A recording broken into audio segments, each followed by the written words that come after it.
नमस्कार दोस्तों, कुंदन एकेडमी के हिंदी ज्ञान यूट्यूब चैनल में आपका स्वागत है। आज हम हिंदी में खड़ी बोली के संबंध में जानेंगे और खड़ी बोली के जनक अमीर खुसरो के बारे में जानेंगे। बहुत ही खूबसूरत बेहतरीन टॉपिक है दोस्तों। पढ़ेंगे तो बहुत सारे फैक्ट आपको मिलेंगे यहाँ पास हिंदी भाषा के बारे में जानने के लिए। देखिएगा, जो खड़ी बोली है हिंदी, उर्दू, फारसी, अरबी और मिश्रित भाषा के योग से बनी हुई होती है। कहने का आशा ये दोस्तों कि हिंदी कोई एक प्योर भाषा नहीं है, बल्कि ये मिश्रित भाषाओं के योग से बोली जाती है। ठीक है, फिर कुछ फैक्ट यहाँ दिए हुए हैं, देखिएगा। खड़ी बोली के जनक अमीर खुसरो को माना जाता है। खड़ी बोली के जनक किसे कहा जाता है? अमीर खुसरो को। आगे देखेंगे, अमीर खुसरो ने खड़ी बोली का सर्वप्रथम प्रयोग अपने पहेलियों में किया था। दोस्तों, अमीर खुसरो को जब सल्तनत काल चल रहा था, जलालुद्दीन फिरोज खिलजी के दरबार में रहा करते थे। इसके बाद अलाउद्दीन खिलजी जो है तो जलालुद्दीन की हत्या करके गद्दी पर बैठता है। तो अलाउद्दीन खिलजी के भी शासनकाल में जो है तो अमीर खुसरो थे। इन्होंने जो है तो पहेलियों में सर्वप्रथम खड़ी बोली का प्रयोग किया था। यहाँ जैसा कि लिखा हुआ है कि खड़ी बोली का सर्वप्रथम प्रयोग अमीर खुसरो ने किया था और अपने पहेलियों में किया था। देखिएगा, आगे लिखा हुआ है, आगे लिखा है कि खड़ी बोली में ही अमीर खुसरो ने खालिक वारी, बहुत महत्वपूर्ण है, खालिक वारी नामक पद्य शैली में रचना की थी, जिसमें भाषा के लिए इन्होंने 5 बार हिंदी शब्द का तथा 30 बार हिंदवी शब्द का प्रयोग किया है। दोस्तों, यहाँ ध्यान से देखेंगे, लिखा हुआ है कि इन्होंने खालिक बारी नामक पुस्तक की रचना की थी, जो कि पद्य शैली में लिखी गई थी, और इसमें भाषा मतलब हिंदी भाषा के लिए उन्होंने 5 बार हिंदी शब्द का प्रयोग किया और 30 बार जो है तो हिंदवी शब्द का प्रयोग किया था। ये क्वेश्चन दोस्तों कई बार आ चुका है पेपर में। फिर आगे देखिएगा, यहाँ पास लिखा है कि खड़ी बोली का गद्य रूप में प्रयोग लल्लू लाल अपने कृत प्रेम सागर में इन्होंने किया था पहली बार। फिर देखिएगा, अगला है फैक्ट है, खड़ी बोली का प्रथम महाकाव्य, खड़ी बोली का पहला महाकाव्य कौन है दोस्तों?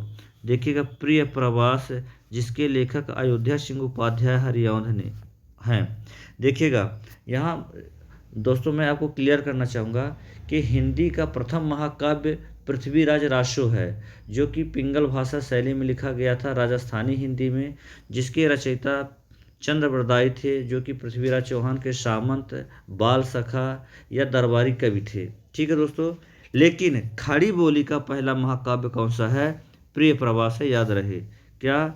खड़ी बोली का पहला महाकाव्य प्रिय प्रवास है, जिसके लेखक अयोध्या सिंह उपाध्याय हरिऔंध है। बहुत महत्वपूर्ण है दोस्तों ये क्वेश्चन।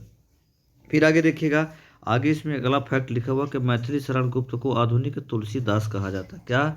भारत का या हिंदी साहित्य का कह सकते हैं, हिंदी साहित्य का आधुनिक मैथिली शरण गुप्त आधुनिक तुलसीदास किसे कहा जाता है? मैथिली शरण गुप्त को कहा जाता है।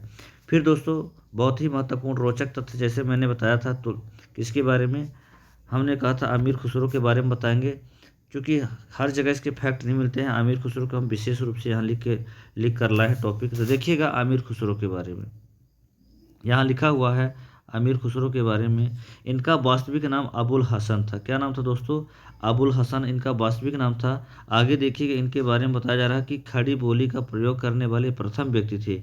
इन्होंने खड़ी बोली का पहली बार प्रयोग किया था, ठीक है, अपने पहेलियों में इन्होंने किया था। पहेलियाँ मतलब बूझो तो जाने, जैसे जब आप छोटे थे, हम सब छोटे थे, तो नाना नानी और दादी दादा क्या करते थे? पहेलियाँ सुनाया करते थे, है ना। तो इन्हीं पहेलियों के जनक किसे कहा जाता है? अमीर खुसरो कहा जाता है।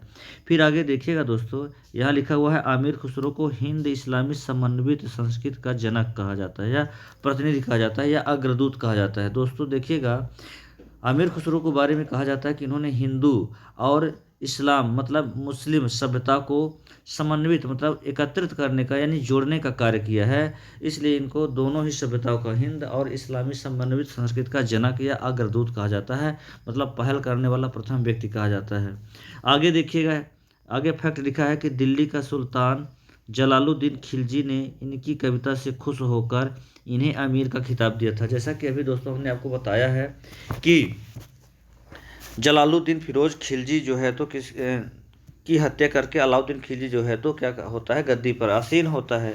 वही जलालुद्दीन खिलजी जो है तो खुश होकर कि इनकी कविता से, अमीर खुसरो की कविता से खुश होकर इन्होंने आमिर की खिताब दिया था। आमिर शब्द मतलब आमिर की उपाधि दिया था, प्रदान किया था।